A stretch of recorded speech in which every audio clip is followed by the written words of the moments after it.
We're going to be talking about life in the creative industries. I was supposed to be a lawyer. Instead, I'm me, thank God. Like, literally, my poor brother. Please, would you introduce yourselves? Maybe you could start at our very end. Yeah, sure. Hey, everyone. I'm Preet. I'm the Senior Programming Manager for the UK at MUBI. So when you go on MUBI.com in the UK and you land on the page, all the films you see, that's me. And also Anna in the audience. So yeah, it's really fun looking after all the titles and collections that we bring to you guys in the UK. Woo! Hello. Hi, everyone. I'm Phil. I'm the UK Marketing Director for MUBI Releases. So that is the distribution arm of MUBI. So my work is delivering the marketing campaigns for the films that MUBI release in cinemas, essentially. Ooh. Hi, everyone. My name's Marc, and I'm the Communications and Marketing Manager at Dazed. So it's actually Dazed Media, so I do all the marketing across all of the titles, which is Dazed Magazine, Another Man, Dazed Club, Dazed Beauty. Nowness. Yeah. Dazed Studio. There's a lot of marketing. Yeah. Good morning. It's actually not morning. It's afternoon. It's just gone 12. But my name is Percy, and I'm the marketing assistant at Dazed Media. So I'm on Marc's team and sort of, assist with events, like coordinating, little bits and pieces here and there. A lot, yeah. Yeah. Legends, all of them. So I guess the point of this talk and of our partnership is that I think when one imagines working, you maybe imagine being a director or editor-in-chief or minor celebrity, not having a job.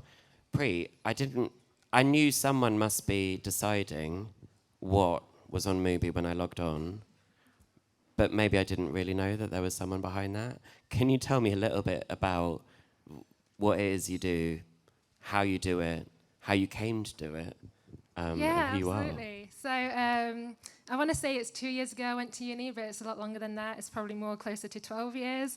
But I studied film at university, which was a really nice path into film. But I think it's really important to say you don't have to study film. You can take any path, really. And after studying film, I moved to London to do an internship. And it was through the Independent Cinema Office, and it was a really important scheme to help women and people of colour get into the industry. And I did a really interesting distribution course for 9 months. So I learned about all the different aspects of film, sales, programming, exhibition, distribution, which are all buzzwords that you'll probably hear more of today. And after that, I was really interested in learning more about distribution and programming. So I worked for distribution for 9 months, and then I also went on to work at the British Board of Film Classification, doing film compliance, watching all kinds of films. And then just before MUBI, I worked at Sky Cinema, which was very similar in terms of programming and curation. So choosing the films that go on the platform and working closely with all the other teams like marketing, communications. And then, I ended up at MUBI, and it's very similar to what I did at Sky, so it was kind of a nice change up kind of with the different films we work with. So Sky was a lot more mainstream, and MUBI's where my passion is with world cinema. And we work very closely with other distribution companies and all the teams at MUBI to make sure that we have great content to bring to MUBI. And I think the great thing is we're really championing films you might not find anywhere else on other platforms. And I really love that about MUBI, and that I get to do that every day. Thank you. What is distribution? Because I sort of vaguely, I'm not stupid, but I am. So maybe you could illuminate a little bit what that entails. What is distribution? Yeah, it's a big question. So the easiest way of thinking about it is that when films are ready, when they're finished, when they're ready to be presented to audiences, distribution is everything that happens from that film being ready to go to it connecting with audiences, whether that's in a cinema, whether that's on a streaming platform, whether it's on terrestrial TV. So with that in mind, it's a very complicated process, and there's a lot that goes into the decisions that bring film to audiences. Strategic stuff, so marketing, how we work with the talent involved on the film. Creatively, what do we want to do with it? So the trailers that you see, or the supporting materials, artwork and things. Partnerships, thinking about who the audience will be for that film, or who they might be. So it's a very complicated process, and there's lots of nuts and bolts that go into it. And obviously a lot of different experiences that people can bring into those fields as well. Much like Preet, I also studied film at university, but my kind of lead-in to film distribution was working in cinemas. So I worked at the Ritzy Cinema in Brixton in South London for a good few years. And initially that was just working as an usher and taking tickets and pouring pints and popcorn, etc. But started to take on marketing responsibilities at that specific cinema. So whether that was just managing the posters and making sure that those are all in place and sorting the trailers and doing newsletters, writing copy, and trying to make sure that that cinema was very ingrained in the local community. And that really was the lead-in. And working on site at cinemas is that you get to learn a lot about audiences directly. So we see who is going to each of these films, like what kinds of films draw what kinds of audience, and how do people respond to them. And that really was the kind of bedrock of me learning about the film industry in a way. And from there, learned that I wanted to work much earlier in the process. Cinema's exhibition, in a way, come at the very end of this process. And I wanted to be further up the chain and working on films more deeply, working on strategy, etc. So began working in independent film distribution, spent some time before MUBI at a company called Studio Canal, which is a studio set up in Europe, spent some time at Artificial Eye, now Curzon, and have been at MUBI now for about 3 years, I think. Had my 3rd MUBI-versary last week. Thank you. So yeah, that's the shorthand for where I am now. Why are we here? Why? Okay, so a lot of us will have a relationship with MUBI through our computers or our TVs. Why is it important to do screeners for you and to be in cinemas or to do events or to get people together in a more kind of, IRL way? That's me again, isn't it? It's a me question. So, yeah, obviously MUBI is a streaming platform and that's a huge part of what we do. But as you'll probably recognize throughout the festival, hopefully, we distribute films too. We also produce films. We co-produce films. We have an editorial side. We create magazines. We have blogs online, etc. So, a lot of that can be digital based, but we also very much believe in cinemas and IRL experiences, much like MUBI Fest. And we don't think that streaming and digital experiences it's not an instead of IRL situation. Like both of those things can coexist, and in many ways they complement each other. So the films that you're going to see today, hopefully, they will be available online, they will be available digitally, but the buzz that you create from being in the room with other film viewers, with other cinema goers, you can't replicate online. And so we try to work in both areas, digital and non-digital, to craft anticipation for the films, appreciation for the films, and it's all part of a puzzle really. And we think that we can do all of those things, and that they all aid each other. Nothing will replace the buzz of getting my Jacob Elordi tattoo yesterday. When you come in, you can also get a tattoo. It is not for life, hopefully. Speaking of IRL, we at Dazed probably average an event every week, from book clubs and networking breakfast to big old parties, and obviously our fabulous monthly partnership with MUBS. Marc, what do you do? Who are you? Shall I start at the very beginning? No. You're too old. Me, yes, I do. I work in the marketing team, and a lot of that is events. I started at Dazed when I was in uni, which was 9 years ago. I was an intern, and I never left. I went in for an internship, and I'm still there. But yeah, so we basically do, I think we average about 60 to 70 events a year at Dazed. And they can be something as so small as, like, there's a new issue coming out, let's do a magazine drop. Or it could be something so big where a massive brand comes with a big budget that wants to do a big blowout party to celebrate something. So, yeah. And it can be all over the world. New York, Paris, Milan. Usually the big fashion capitals is where we end up going. And Manchester. We are in a fashion capital right now because I am here. I think, obviously, we are very lucky to have a beautiful print magazine, which you can take and is situated around the space. Most people at Dazed do not work on the magazine. They do all sorts of things. Why do we do so many events? You know, I think it's really important to bring community together, and obviously we have Dazed Club, which is a, like membership of people who come together every so often to mingle. When we have mag drops, we bring our Dazed Club audience in. We have them at our parties. I feel like it's really good to cultivate that sense of community and, create something where I feel like it's lacking these days. Yeah. How did you come to work in events? I'm a shy person, and I never thought I would be sat here today showing off in such a way. It's horrible. But did you study what you do? Was it an accident that you came to have to see me every day? So I do communications within our marketing team. There's me and Percy and a bunch of other people. And it's kind of split down into two. So I do more of the comms, the kind of like the guest list, the vibe. Percy's more on the production, which I hate because it's a lot of manual labor and I don't really like doing that. So it's a lot of lifting things into venues, being on site at 6 a.m. I don't really like doing that. But I like doing the curation of the guest lists, what's the crowd. A lot of events that we do with brands are very much like VIP guest lists only. But over the last couple of years, we've seen that brands want to tap into community a lot more. So we kind of make a rule whenever we do an event or whenever we can, we make sure that we can open up to the public to be able to come and attend. And I think that's the best thing because a stuffy VIP party can be a bit boring. Same faces every time.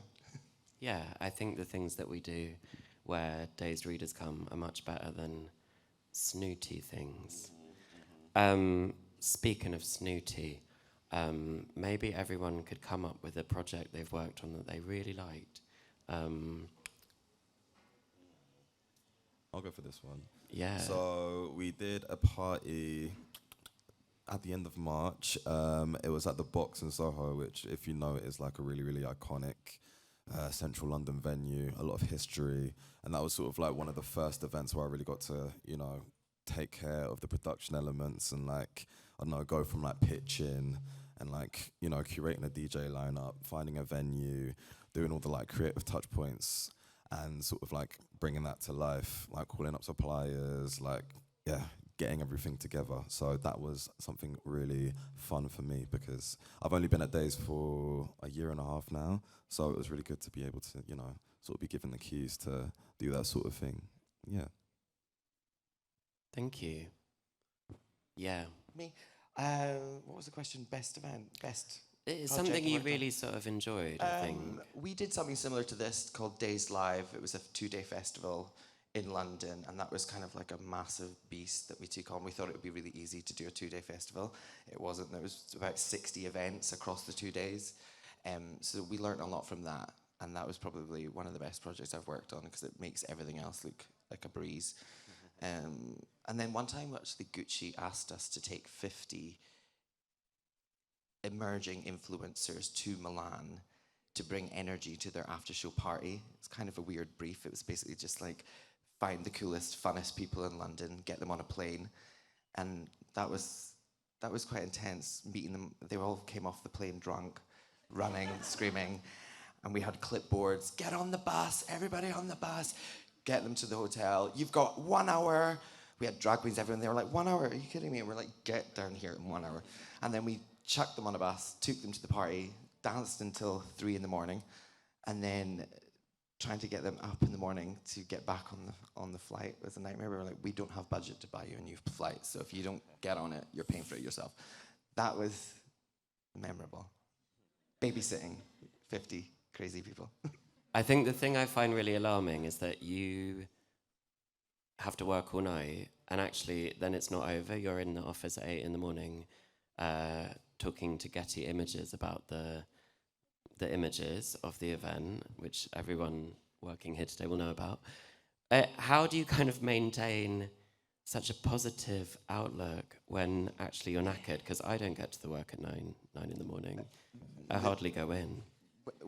We do a lot. It's every event is intense. We have a big client, a big brand that's invested loads of money and time, and we have to deliver. But we always, the one thing that I think why I'm still at Dazed after 9 years. Every year I say I'm going to leave and I'm still there because fun things come up. I think it's the team. We're all like really like close, and we actually we always say it's like we have to make it fun. There's no reason to be here for this long if you're not actually going to have fun. So even though we do deliver great events and we always do our job, we do like to have fun and 2 hours sleep, wake up, go. And the thing is like we're always doing something different. So it's always, I mean, again, I've only been here for a year and a half, but it's just like the range of things that we do is just so exciting, and it's like it's always brand new, I think. Thank you. Bree, I guess your work is kind of often people's like first thing they interact with on the MUBI verse. What's something really cool that you've worked on? Oh, that's a really good question. I think it's really exciting on MUBI is that we get to work on loads of single titles, but coming up with different collection ideas, whether it's a thematic collection, an actor or director retrospective, it's really fun. But it's always fun when we can find a very curated angle to present films. So recently we've got a collection on British debuts, and it's really great that we can champion new filmmakers in the UK. So we have Horde, Luna Carmoon's new film, and we're presenting it alongside other British great debuts like How to Have Sex. And we also had Between the Lines writers on screen. You'll see the design for it outside in the foyer. It's really cool. So working on so many range of collections keeps it really fresh and energizing, and it's really great. How do you come up with a collection idea? Like, who's the team? What's the kickoff? Because it's always, I think with MUBI, it's always quite unexpected. Yeah. I think we always try and keep it seasonal if we can, but sometimes you watch a film and you see that, oh, that's a really interesting, exciting angle. So with Horde, just seeing how fresh and refreshing it was to bring it to the screen and just bring other films which do similar things on collating them together. So that's always talking with a team, bringing so many ideas together. It's always really good fun. How much time do you spend watching films? I try to spend loads of time, but I think because there's a lot of admin involved as well, we do a lot of that. But I think that's the great thing is that there's so many team members who always recommend films, so you keep adding them to your watch list, so it just keeps growing on Letterboxd. I've got so many films I need to watch, but it's always great going to festivals, watching films, but also on the MUBI platform, just watching a film you might have never heard of before, and then it becomes your new favourite film. It's always really great. Thank you. Phil, we worked on MUBI's biggest release last year. Maybe you could talk a bit about the bigness of Priscilla, the ongoing successes that MUBI seems to be having. Yeah. So, we released Sofia Coppola's Priscilla in cinemas in the UK before it arrived on the MUBI platform earlier in the year. And that was a real undertaking for us, as in Sofia Coppola is obviously a huge, iconic filmmaker, and often her films are released via studios, likes of Universal, etc. So as a project for us, that was simultaneously the most exciting thing that could ever have happened, and also the most terrifying thing that could ever have happened. And, I think it's a real testament to not just the distribution team at MUBI, but every area of the MUBIverse needs to pull in the same direction to deliver a film like that, to deliver a project like that. And it's, as with MUBI Fest this weekend, obviously our first festival, we're always doing new things, we are always experimenting and moving into new areas, expanding. And when we do these things, like a Priscilla, for instance, it takes a lot of coordinating and a lot of learning on the go to how we're going to do this and how it's going to work. So that project, over the months that it took to plan and deliver the theatrical release and then plan and deliver the streaming release on MUBI, was obviously very intense and very stressful, but so rewarding when it happened. And to see the film working at the box office, to see people engaging with that film and associating it with MUBI, with us, was a real huge moment. And yeah, we worked together with Dazed in the UK to, I think, deliver our most special screening. This was at the Selfridges Cinema in London. We had hot dogs. Okay, yeah, there were hot dogs, but it was also very luxe, despite the hot dogs. And real highlight of our collaboration, I think, so far. I think that's the exciting thing, is that we can go fill a really big screening room or cinema with like 360 people, or do something for that. I think it was like 5 screening rooms, everyone with a custom Priscilla cocktail. I mean, I had a great time with that one. What's a more niche title, if I can call it that you've really enjoyed? Yeah, I think anyone that is familiar with our output at MUBI is that we work on a range of titles, and in terms of scale, but also in terms of audiences and different interests. And so we can do a Priscilla, for instance, which is on the much larger side of our output, but that doesn't mean that we're suddenly only releasing huge, broad titles. We also work on titles that you would call more niche or more targeted. And it's the same treatment. Like, we give those smaller titles the same love and attention that we would a Priscilla. And they can be just as rewarding. So in a film that we released earlier this year called Perfect Days by Wim Wenders, for anyone that's seen the film, it's very serene, it's very quiet, it's very tranquil. And those are not necessarily qualities that scream box office. But what was so encouraging about that release is that it found an audience in cinemas, and it played and played and played. And obviously that is very satisfying for us from a financial perspective, but just knowing the audiences are connecting with that film and like catching that 2 hours of serenity and peace while watching that film, and that there is still appetite for that kind of cinema, is just very, very energizing. And I can be honest and say it was unexpected. Like, we flew past our targets, and it's so heartening to have successes like that we don't necessarily see them coming. And they teach us something about cinema goers in the UK, like encouraging things. And that's our life force, really. Those successes don't come along that often, so we have to take them where we can get them and enjoy them. You both studied film. Did you always love the cinema? Yes. I think I was the same as Phil. I started out in working in a cinema, an independent cinema in Leicester. So yeah, I've always loved film. I love that it's universal. You can watch a film, you can take away from it so much, you can learn so much. And I love that it brings so many people together, and it has that power. Yeah, I think generally always loved cinema and films, but I would be lying if I said that when I was a younger person that I knew what it was that I wanted to do, because I didn't know how any of this stuff worked. I didn't know about the industry. I didn't know what distribution was. I thought a director, pointed a camera at some actors and that appeared in cinemas at the end. I'm sort of pleased to say now that there are a lot more kind of courses and materials available for younger people to actually learn about the industry and what potential jobs there might be.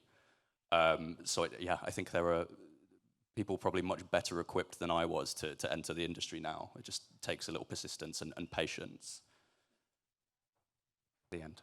I mean, I think people that work in the cinema are the best people in the world, because hundreds of people turn up and have to get in their seats in about 5 minutes. And I'm always having like a freak out in the lobby, being like, they'll never fit. But they get in with their popcorn and their Pepsis. Marc? Yes? What are you excited about coming up? In your life.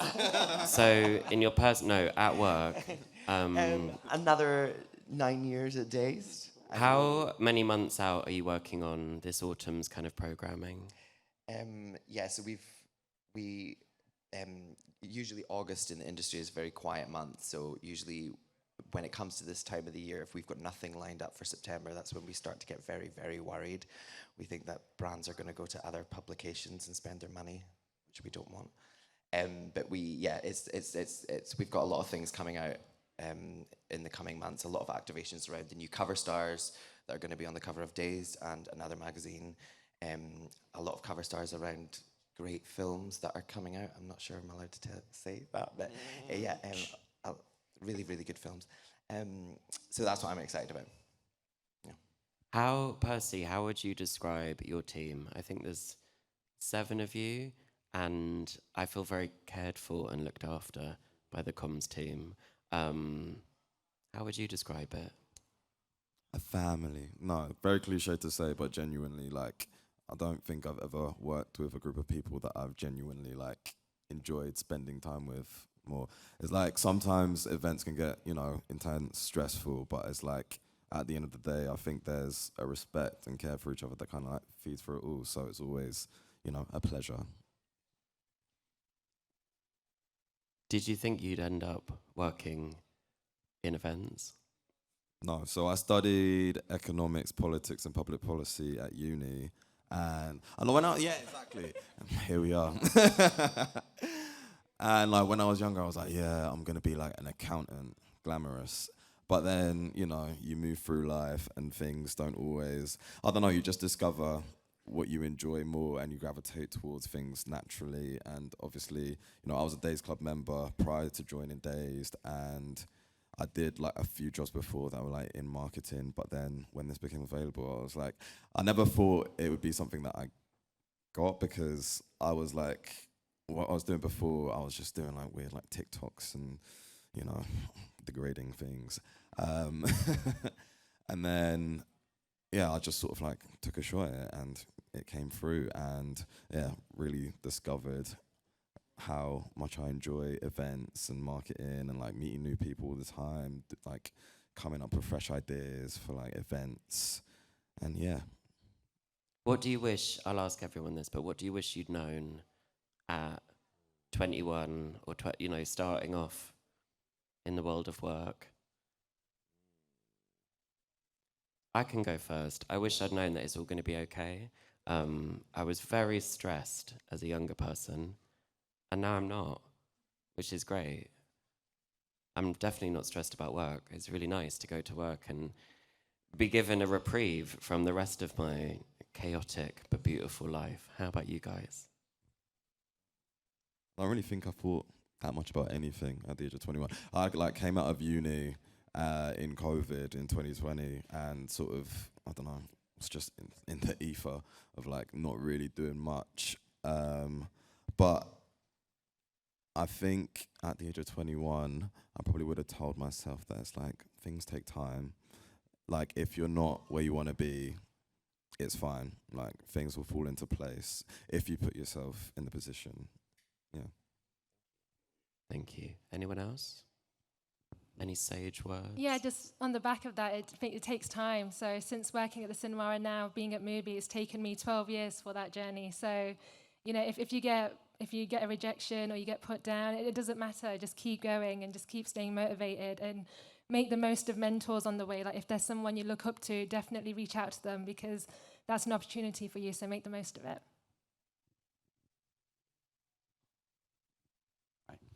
Yeah, agreeing with what Percy says, actually, is that patience, I think, is a really important part of it. And that it can be very frustrating, obviously, if things aren't coming up when you want them to come up. That can be very disheartening. But just because they aren't coming up now doesn't mean that they won't come up. And that can be really, yeah, it can be really hard to keep the focus and keep at it, essentially. But it's really important to do that. And, like, opportunities are there. They just don't necessarily always come in a timely fashion. True. Marky? I think I wish I'd known to stop worrying so much and panicking, and I still do it. I'm still an absolute nervous wreck all the time. But I think when I lived in Scotland and I really wanted to move to London and I wanted to work in the fashion industry, I didn't really know where in the fashion industry, but I just knew I wanted to do something like that. And I just thought, oh God, there's so many more like fun, exciting, brilliant people than me. And I think through my whole time at Dazed, I wish I'd just enjoyed the moment, like, because it's gone by so fast, and I don't really remember. I can't believe it's nearly 10 years me being there. So I just wish I just relaxed a bit more. Let's stop being so highly strung. That's not going to happen, but it's a nice thing for you to think about.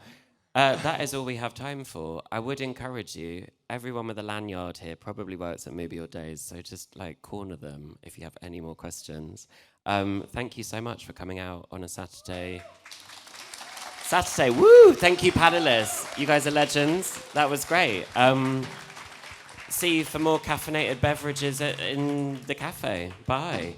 Bye-bye.